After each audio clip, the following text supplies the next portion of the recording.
الرجيم بسم الله الرحمن الرحيم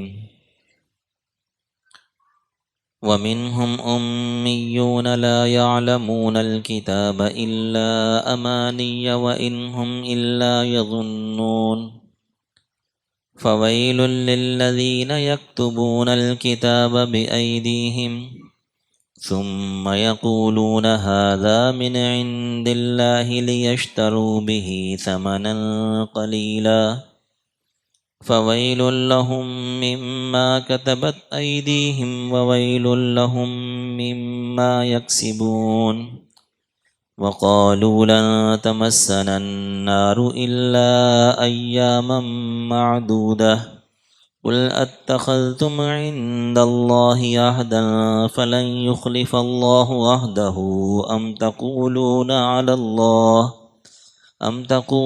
على الله ما لا تعلمون بلى من كسب سيئة وأحاطت به خطيئته فأولئك أصحاب النار هم فيها خالدون والذين آمنوا وعملوا الصالحات أولئك أصحاب الجنة هم فيها خالدون ومنہم امیون اور ان میں سے بعض وہ ہیں امیون جو ان پڑھ ہیں لا یعلمون الکتاب وہ کتاب نہیں جانتے، کتاب کا علم نہیں رکھتے، الا امانیہ مگر چند جھوٹی آرزوئیں ہیں، مگر چند آرزوئیں ہیں، وَإِنْهُمْ إِلَّا يَظُنُّونَ اور نہیں وہ کرتے مگر گمان، ان کے پاس گمان ہی گمان ہیں۔ فویل للذین یکتبون الکتاب بایدیہم پس ہلاکت ہے ان لوگوں کے لیے یکتبون الکتاب جو کتاب لکھتے ہیں اپنے ہاتھوں سے، ثم یقولون پھر وہ کہتے ہیں ھذا من عند اللہ یہ اللہ کی طرف سے ہے، لیشتروا بہ ثمنا قلیلا تاکہ وہ حاصل کریں کما لیں اس کے ذریعے سے ثمن قلیل، فویل لہم بس ہلاکت ہے ان کے لیے مما کتبت ایدیہم جو ان کے ہاتھوں نے لکھا، وویل لہم مما یکسبون اور ہلاکت ہے ان کے لیے مما یکسبون جو وہ کماتے ہیں، وقالوا اور وہ کہتے ہیں لن تمسنا النار الا ایاما معدودہ کہ ہرگز آگ نہیں چھوئے گی ان کو مگر چند دن، قل کہہ دیجئے اتخذتم عند اللہ عہدا کیا تم نے اللہ سے عہد کر رکھا ہے، اللہ سے کوئی وعدہ لے رکھا ہے کہ فلن یخلف اللہ عہدہ کہ اللہ تعالیٰ اس وعدے کی خلاف ورزی نہیں کریں گے، ام تقولون علی اللہ بلکہ اللہ پر ایسی بات کہتے ہیں ما لا تعلمون جو وہ جانتے نہیں، بلا من کسب سیئۃ واحاطت بہ خطیئتہ بلا کیوں نہیں من کسب سیئۃ جو کوئی برے کام کرے گا واحاطت بہ خطیئتہ اور اس کی برائیاں اس کو گھیر لیں، فاولئک اصحاب النار وہ اصحاب نار ہیں، جہنمی ہیں، ہم فیہا خالدون ہمیشہ ہمیشہ اس میں رہیں گے، والذین آمنوا اور وہ لوگ جو ایمان لائے، وعملوا الصالحات اور نیک اعمال کیے، اولئک اصحاب الجنہ وہ اصحاب جنت ہیں، وہ جنتی لوگ ہیں، ہم فیہا خالدون وہ اس میں ہمیشہ ہمیشہ رہیں گے۔ سورہ بقرہ کی آیت نمبر 78 ہے۔ اس سے ماقبل سورہ بقرہ کے اندر جو مضمون تھا وہ بھی یہودیوں کے متعلق تھا۔ یہودیوں کے اندر بھی گروہ تھے، اور یہود کے اندر ایک تو وہ لوگ تھے کہ جو کتاب کا علم رکھتے تھے، یعنی پڑھے لکھے تعلیم یافتہ جو تورات کا علم رکھتے تھے۔ اس سے ماقبل ان کا ذکر تھا کہ ان کی کرتوت کیا تھی کہ وہ تورات کے اندر تحریف کرتے تھے، کہ خود جو ہے نا وہ اپنی طرف سے مضمون داخل کر دیتے اور کہتے کہ اللہ کی طرف سے ہے۔ تو گویا کہ اس سے ماقبل جو تورات کا علم رکھنے والے یہودی تھے ان کی خرافات کا، ان کی تحریفات کا، ان کے متعلق علم بتایا گیا، اور ان آیات سے جو ان پڑھ قسم کے یہودی تھے ان کے متعلق بتایا گیا کہ یہودیوں میں بعض ایسے لوگ ہیں جو ان پڑھ ہیں، وہ کتاب کا علم نہیں رکھتے۔ اب ان جو ان پڑھ ہوتا ہے تو اس کے پاس پھر کیا ہے، الا امانش چند آرزوئیں۔ تو گویا کہ جو جاہل لوگ ہوتے ہیں نا، یہ جو قرآن پاک کے جتنے بھی قصے ہیں نا، جتنے بھی قصے سنائے جاتے ہیں یا قرآن پاک کے اندر جو بھی آیتیں، اب وہ صرف ایسا نہیں اگر خاص کسی کے متعلق ہو، کسی فرد کے متعلق ہو، کسی جماعت کے متعلق ہو، کسی قوم کے متعلق ہو، تو اس کا مطلب یہ نہیں کہ بس خاص وہ انہی کے ساتھ ہے۔ اگر اس طرح سے ہو جائے تو پھر تو قرآن محدود ہو جائے گا، ہمارے لیے قرآن تو پھر نہیں ہوگا۔ قرآن تو پھر ان لوگوں کے لیے ہوگا کہ جن کے لیے خاص نازل ہوا، حالانکہ جو قرآن ہے قیامت تک کے لوگوں کے لیے۔ اسی وجہ سے حضرت مولانا اشرف علی تھانوی رحمۃ اللہ علیہ فرماتے ہیں کہ قرآن پاک کی آیات کو جب تک اپنے زمانے پر فٹ کر نہیں کریں گے، فٹ کر کے نہیں بتلائیں گے، تو اس وقت تک قرآن کا صحیح مفہوم واضح نہیں ہو سکتا۔ کہ یہ طبقے تو ہر دور میں رہتے ہیں، یہ صرف یہودیوں میں نہیں تھے، مسلمانوں میں بھی ایسے طبقے ہیں۔ ایک تو وہ ہیں کہ جو جان بوجھ کر بدعات کو داخل کر دیتے ہیں دین کے اندر، گویا کہ یہ بھی ایک طرح کی تحریف ہے۔ تو یہ ہے علماء سو، جیسے یہودیوں کے اندر ہوتا تھا کہ جیسے اس سے ماقبل جو آیات تھیں وہ پڑھے لکھے یہودیوں کے متعلق تھیں کہ یہودی یہ کام کرتے ہیں کہ جانتے بوجھتے تورات کے اندر تحریف کر دیتے ہیں، بدعات کو داخل کر دیتے، شرک کو داخل کر دیتے، کفر کو داخل کر دیتے۔ تو امت محمدیہ کے اندر ایسے علماء جو جانتے بوجھتے شریعت کو بگاڑ دیتے ہیں۔ مقصد کیا ہوتا ہے؟ کوئی آمدنی حاصل کرنا، کسی طرح سے کوئی نہ کوئی مفاد ہوتا ہے، دنیا حاصل کرنا۔ اس مقصد کی وجہ سے وہ کیا کرتے ہیں؟ شریعت کو بگاڑ دیتے ہیں، غلط فتویٰ دے دیں گے کہ پتہ ہے کہ چودھری صاحب سے تعلق ہے، نمبردار صاحب سے تعلق ہے، تو جناب ان کو خوش کرنے کے لیے غلط فتویٰ دے دیں گے، عوام کو خوش کرنے کے لیے، عوام سے آمدن حاصل کرنے کے لیے، مفاد حاصل کرنے کے لیے ان کو بدعات پر لگا دیں گے۔ اور وہ پھر کیا ہوگا کہ جب محرم آئے گا تو اس کے متعلق طرح طرح کی احادیث وہ پیش کریں گے۔ ربیع الاول کا مہینہ آئے گا تو ایسی نئی نئی حدیثیں وہ مارکیٹ میں لائیں گے جو پہلے ہم نے کبھی سنی نہیں ہوں گی۔ ان ایسا طبقہ ہر دور میں ہوتا ہے۔ قرآن پاک نے صرف یہودیوں کے نہیں، وہ تو مرگ مردود قبروں میں چلے گئے، تو اب ہمیں ان کا کیا فائدہ ہے؟ یہ قرآن پاک میں جو اللہ تعالی نے آیات نازل کی ہیں کہ جناب انہوں نے تو یہ کام کیا ہے 2000 سال پہلے، 1400 سال پہلے، اب یہ واقعات کیوں سنائے جا رہے ہیں؟ قرآن پاک کے اندر بیان کیے جا رہے ہیں۔ قرآن پاک تو قیامت تک کے لیے ہے۔ یہ اس لیے ہے کہ ہمارے اندر بھی علماء سو ہیں، آنکھیں کھول کے چلنا چاہیے۔ یہ نہیں ہے کہ سوشل میڈیا پہ ہر ایک کی بات سن لی، ہر داڑھی رکھنے والے کی بات سن لی، جس کا ہم دن رات ہی نہیں جانتے کہاں گزرتا ہے، اس کی شب کہاں گزرتی ہے، اس کا دن کہاں گزرتا ہے، وہ بندہ کہاں سے آیا، کس مقصد کے لیے لانچ کیا گیا۔ تو ہر بندے کے پیچھے نہیں چلنا چاہیے۔ بعض لوگ ساتھی کہتے ہیں یار وہ فلانا سوشل میڈیا پہ ایک مولوی صاحب ہیں، وہ بیان بڑا اچھا کرتے ہیں، وہ بیان تو بہت اچھا کریں گے، قرآن حدیث ہی بیان کریں گے۔ اب قرآن حدیث کے اندر وہ ایسی بات کر جائیں گے، چونکہ ہمیں تو پورا علم نہیں ہے۔ جو علماء سو یہود کے اندر تھے، باتیں تو وہ بھی بڑی اچھی کرتے تھے۔ ہمیشہ اچھی چیز کوئی بدعت کے اندر داخل کیا جاتا ہے، بری چیز داخل نہیں ہوتی۔ کوئی بندہ زنا شراب کو داخل نہیں کر سکتا۔ جو بدعت ہوتی ہے ہمیشہ وہ اچھی چیز ہوتی ہے۔ آج بھی دیکھ لیں جتنی بدعات ہیں دین کے اندر، وہ ساری خوشنما ہوں گی، بڑی اچھی لگیں گی۔ وہ بندہ ان پر عمل کرے گا کہ میں عاشق رسول بن جاؤں، میں عاشق رسول کہلاؤں، اور ہوں گی کیا؟ وہ بدعات۔ تو بدعت جو ہوتی ہے ہمیشہ وہ اچھی چیز ہی ہوتی ہے۔ اس لیے جو ہے نا یہ بدعات کی بڑی مذمت آئی ہے۔ کل محدث بدعۃ، حضور نبی کریم صلی اللہ علیہ وسلم نے فرمایا کل محدث بدعۃ، ہر نئی چیز دین کے اندر جو دین کے اندر نہیں ہے، جو حضور نہیں لے کر آئے، ہر ایسی نئی چیز وہ محدث بدعت ہے۔ کل محدث بدعۃ وکل بدعۃ ضلالۃ، اور ہر بدعت گمراہی ہے، وکل ضلالۃ فی النار، اور ہر ضلالت گمراہی جہنم کی طرف لے جانے والی ہے۔ تو یہ جو طبقہ صرف یہود کے اندر نہیں تھا، امت محمدیہ میں بھی ایسا طبقہ ہے جو لوگوں کو دین کے اندر تحریف کرتے ہیں اور لوگوں کو بدعات کے اوپر لگا دیتے ہیں۔ تو ایک طبقہ تو وہ ہوتا ہے جیسے یہود میں تھا، ایک طبقہ ہوتا ہے ان پڑھ۔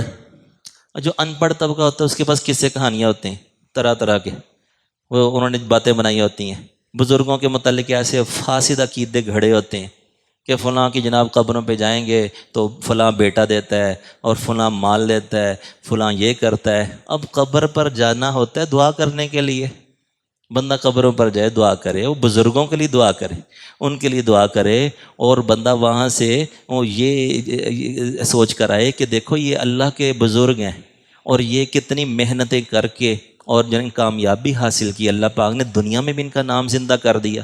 ہزار ہزار سال پہلے بزرگ گزرے ہیں، آج تک لوگوں کے دلوں میں ان کی عقیدت ہے، تو وہ ایسے نیک اعمال کر کے گئے ہیں۔ وہاں سے بندہ یہ سیکھ کر آئے، یہ نہیں کہ ان سے مانگنا شروع کر دے، ان قبر والوں سے، وہ بیچارے کیا کریں گے، وہ تو فوت ہو چکے ہیں۔ تو دیکھیے کہ اب یہ جو ان پڑھ طبقہ ہوتا ہے نا، یہ کیا کرتا ہے، الٹی باتیں پھیلانا شروع کر دیتے، ٹھیک ہے، کہ ایک وہ ہمارے بزرگ یہ فرما رہے تھے کہ ایک وہ دربار ہے وہاں پر بڑا مشہور ہے، بیری کا درخت ہے، کہ وہاں پر جائیں تو جو بے اولاد ہوتے ہیں وہ وہاں پر جائیں تو ان کو اولاد ملتی ہے۔ تو وہ فرمانے لگے کہ وہاں پر وہ جو مجاور ہے نا، وہ جو دربار ہے وہاں جو مجاور بیٹھا ہوا ہے، اس کی 2 شادیاں ہیں اور دونوں سے اولاد نہیں ہے۔ وہ لوگوں کو اولاد تقسیم کر رہے ہیں کہ جناب یہ بیری ہے، بیری کو ہلاؤ، بیر گریں گے، پھر اتنا وہ پتہ نہیں ہدیہ دو کیا کرو واللہ عالم، اور وہ اتنا لوگ ہدیہ دیتے ہیں، چندہ دیتے ہیں، اور پھر وہ مقصد ہوتا ہے کہ اولاد ملے گی، اور خود وہ جو بندہ بیٹھا ہوا ہے اس کی اولاد نہیں۔ مقصد کیا ہے، ایسی قصے کہانیاں پھیلا کر وہی مالی مفاد۔ یہودی بھی تو یہی کرتے تھے۔ تو ان آیات کے اندر ان پڑھ قسم کے یہودیوں کا ذکر ہے کہ ان کے پاس آرزویں ہی آرزویں ہیں، وہ ایسی بس گمان ہی گمان ہیں، حقیقت پر مبنی کوئی باتیں نہیں ہیں۔ اللہ تعالیٰ فرما رہے ہیں ایسے لوگوں کے لیے ہلاکت ہے کہ وہ کیا ہے، ایک تو وہ طبقہ کہ جو اپنے ہاتھوں سے کتاب لکھتے ہیں، تورات لکھتے ہیں اپنے ہاتھوں سے، اللہ نے نازل نہیں کی، اور پھر کہہ دیتے ہیں ثم یقولون ھذا من عند اللہ، یہ تو اللہ کی طرف سے۔ مقصد کیا ہے، لیشتروا بہ ثمنا قلیلا، وہ ثمن قلیل حاصل کریں۔ اب دیکھیے ثمن قلیل کا ہے، اگر ان کو پوری دنیا بھی دے دی جاتی نا، یہودیوں کو پوری دنیا بھی دے دی جاتی، وہ بھی ثمن قلیل تھا۔ اب کسی بندے کو پوری دنیا دے دی جائے، غلط فتویٰ دے دو، مولوی صاحب غلط فتویٰ دے دو، چودھری صاحب کی منشا کے مطابق فتویٰ دے دو، جو کوئی حکومت عہدے دار ہیں ان کی منشا کے مطابق فتویٰ دے دو، اور لاکھوں ڈالر لے لو، لاکھوں ڈالر، اربوں ڈالر، اس کو ثمن قلیل کہا جا رہا ہے۔ کیوں کہ یہ جو پیسے ہیں یہ جہنم لے جانے کا ذریعہ بنے گے، یہ کسی کام کے نہیں۔ تو یہودیوں نے کتنی دنیا حاصل کر لی۔ اب وہ جانتے تھے کہ حضور نبی برحق ہیں۔ یہودیوں کے بارے میں اللہ تعالیٰ نے قرآن اتارا، یعرفونہ کما یعرفون ابناءہم، یہ آپ کو ایسے پہچانتے ہیں کہ آپ برحق نبی ہیں جیسے اپنے بیٹوں کو پہچانتے ہیں۔ لیکن ایمان نہیں لاتے تھے، وہ کہتے تھے ہمارے چندے بند ہو جائیں گے، یہ جو آمدنی حاصل کرتے ہیں نا لوگوں سے، وہ آمدنی ختم ہو جائے گی۔ تو گویا کہ ہلاکت ہے ایسے لوگوں کے لیے، ایسے عمل پر۔ اور پھر کیا ہے، ہلاکت ہے ایسے لوگوں کے لیے مما کتبت ایدیہم، جو ان کے ہاتھ لکھتے ہیں، وویل لہم مما یکسبون، اور اس کمائی کے لیے بھی ہلاکت ہے۔ ایسی کمائی میں برکت نہیں ہوتی، کوئی بھی ایسی کمائی جو غلط طریقے سے حاصل کی گئی ہو۔ یہاں تو صرف ایک کمائی کا ذکر ہے نا، اور سب سے بدترین کمائی کا ذکر ہے۔ دنیا کے اندر جتنی بھی ناجائز کمائی ہے نا، ناجائز کمائیاں، ان میں سب سے بدترین کمائی کیا ہے کہ بندہ شریعت کو بگاڑے، کس وجہ سے، مال حاصل کرنے کے لیے۔ دنیا کے اندر رشوت لی جاتی ہے، کون سا محکمہ ہے جس میں رشوت نہیں ہے؟ کون سا محکمہ جس میں ناجائز کام نہیں ہے؟ کوئی بندہ ڈاکہ مارتا ہے، چوری کرتا ہے، گویا کہ جتنے بھی کمائی کے ناجائز کمائی کے ذریعے ہیں، ان میں سب سے بدترین ذریعہ کیا ہے کہ غلط فتویٰ دے کے، قرآن کی غلط تشریح کر کے مال حاصل کرنا۔ یہ اس کا ذکر ہے یہاں پر۔ ایسے میں برکت بھی نہیں ہوتی، بے برکتی ہوتی ہے، نحوست ہوتی ہے۔ تو اللہ تعالیٰ فرما رہے ہیں کہ ہلاکت ہے ایسی کمائی کے لیے۔ اب وہ ان کی جو جھوٹی آرزویں تھیں وہ کیا تھیں؟ وہ نے یہ بنا رکھا تھا کہ پہلی بات ہے یہودی تو انبیاء زادے۔ اب انبیاء زادے کیوں؟ کہ بہت نبی آئے، حضرت ابراہیم علیہ السلام کی اولاد میں سے تھے نا، تو ہزاروں نبی آئے۔ تو اب یہ جو تھے، ان کے جتنے قبیلے تھے، وہ اوپر جا کے کسی نہ کسی نبی کی جو ہے نا وہ نسب ملتا تھا۔ تو یہ کہتے ہم تو انبیاء زادے ہیں، ہمارے تو اوپر انبیاء جتنے بھی نسب ہے ہمارا، اباؤ اجداد میں ڈھیر لگا ہوا ہے نبیوں کا، ہم کہاں جہنم میں جائیں گے؟ اگر ہم گئے بھی نا تو ہم چند دن جائیں گے، وہ بھی کیوں کہ وہ جو ہمارے بڑوں سے ایک غلطی ہو گئی تھی نا، کہ موسیٰ علیہ السلام تورات لینے جب گئے تھے کوہ طور پر، تو پیچھے 40 دن ہمارے جو بڑے تھے نا، انہوں نے بچھڑے کی عبادت کی تھی، بچھڑے کو معبود بنا لیا تھا۔ تو لہٰذا اس وجہ سے اگر یہودیوں نے کہا کہ ہم گئے بھی جہنم میں 40 دن جائیں گے چلا لگانے، بس 40 دن جہنم میں لگائیں گے پھر واپس آ جائیں گے، تو یہ ان کی باطل آرزویں تھیں۔ وقالوا، وہ کہتے ہیں لن تمسن النار، ہرگز آگ نہیں چھوئے گی ہمیں مگر ایام معدودہ، چند دن۔ قل کہہ دیجئے اتخذتم عند اللہ عہدا، کہ اللہ تعالیٰ نے تمہیں کوئی لکھ کر دیا ہوا ہے، اسٹامپ پیپر پر لکھ کر دیا ہوا ہے کہ تمہیں لکھ کر دیا کہ 40 دن جاؤ گے، اس سے زیادہ نہیں۔ فلن یخلف اللہ وعدہ، کہ اللہ نے لکھ کر دیا ہے، کوئی وعدہ کیا ہے کہ اب اللہ تعالیٰ اس کی خلاف ورزی نہیں کہیں گے۔ ام تقولون، بلکہ یہ کہتے ہیں اللہ پر ما ایسی بات لا تعلمون، جو جانتے نہیں ہیں۔ بلا، کیوں نہیں، من کسب سیئہ، یہ بڑا برا عمل ہے، خاص طور سے دین میں تحریف کرنا اور پھر کہنا کہ اللہ کی طرف سے ہے، تو یہ بڑا برا عمل ہے۔ بلا من کسب سیئہ، من جو بھی کمائے گا سیئہ، برائیوں کو، بدیوں کو، وَأَحَاطَتْ بِهِ خَطِیَّتُهُ، اور اس کی بدیاں، اس کے گناہ اس کا احاطہ کر لیں، گناہ احاطہ کر لیں، یہ لوگ جہنمی ہیں، ہمیشہ ہمیشہ جہنم میں رہیں گے۔ یہ کون لوگ ہیں کہ گناہ جن کا احاطہ کر لے؟ کوئی مسلمان بندہ ہو، جتنا بھی گناہ کر لے، ساری زندگی گناہ کرتا رہے، بس کفر اور شرک نہ کرے، کفر اور شرک نہ کرے، گناہ اس کا احاطہ نہیں کر سکتے، وہ ہمیشہ جہنم میں نہیں رہے گا۔ یہ امت مسلمہ پر خاص اللہ کا فضل ہے کہ اللہ تعالیٰ نے اعلان فرما دیا ان اللہ لا یغفر ان یشرک بہ، جس نے شرک کر لیا نا، کفر کر لیا، وہ تو جہنم میں جائے گا، اس کے علاوہ کوئی جتنا بھی گنہگار ہوگا وہ ایک دن ضرور جہنم سے باہر آ جائے گا۔ تو یہ کون لوگ ہیں کہ جن کے گناہ ان کا احاطہ کر لے؟ احاطے کا اصول کیا ہے؟ اس پر تمام علماء کا اتفاق ہے، احاطہ تب ہوتا ہے کہ جب بندہ کفر کر لے۔ اگر کوئی بندہ گناہ کرتا رہے لیکن شرک اور کفر نہ کرے تو وہ گناہ اس کا احاطہ نہیں کر سکتے، بلکہ ایک اس کا عمل ہے، ایک اس کی نیکی ہے، وہ کیا؟ ایمان کی نیکی، ذرا بر ایمان اس کے دل میں ہے۔ بلکہ 14ویں سپارے کی پہلی آیت ہے ربما یود الذین کفروا لو کانوا مسلمین، کہ جب آخری جہنم میں سے ایک آخری مسلمان کو نکالا جائے گا نا، اس وقت جو ہے نا جہنم کے دروازے بند کر دیے جائیں گے، تو کافر لوگ تمنا کریں گے لو کانوا مسلمین، کاش کہ ہم بھی مسلمان ہوتے، ہمارے دل میں ذرا بر بھی ایمان ہوتا۔ اب یہ کون سا مسلمان ہوگا کہ جو صرف اور صرف اس کے دل میں ایمان تھا اور نیکی نام کی چیز نہیں جانتا تھا؟ نماز کیا ہوتی ہے، روزہ کیا ہوتا ہے، زکوٰۃ کیا ہے، حج کیا ہے، نیکی کوئی نہیں کی، صرف ایمان تھا، اس کو کہتے ہیں ذرہ بر ایمان۔ اب ذرہ بر ایمان تھا، وہ بھی اس کے کام آیا کہ ایک دن اس کو بھی جہنم سے نکال کے جنت میں بھیج دیا گیا۔ تو گویا کہ جب بندہ خدا نخواستہ کفر کر لے، شرک کر لے، پھر گناہوں نے احاطہ کر لیا، ایسے بندے کے لیے یہ وعید ہے کہ وہ ہمیشہ ہمیشہ جہنم میں رہے گا۔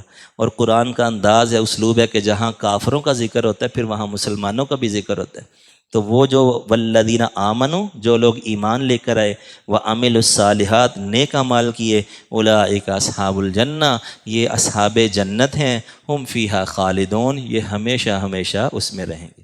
اللہ تعالیٰ سے دعا ہے کہ اللہ تعالیٰ قرآن کا صحیح فہم نصیب فرمائے۔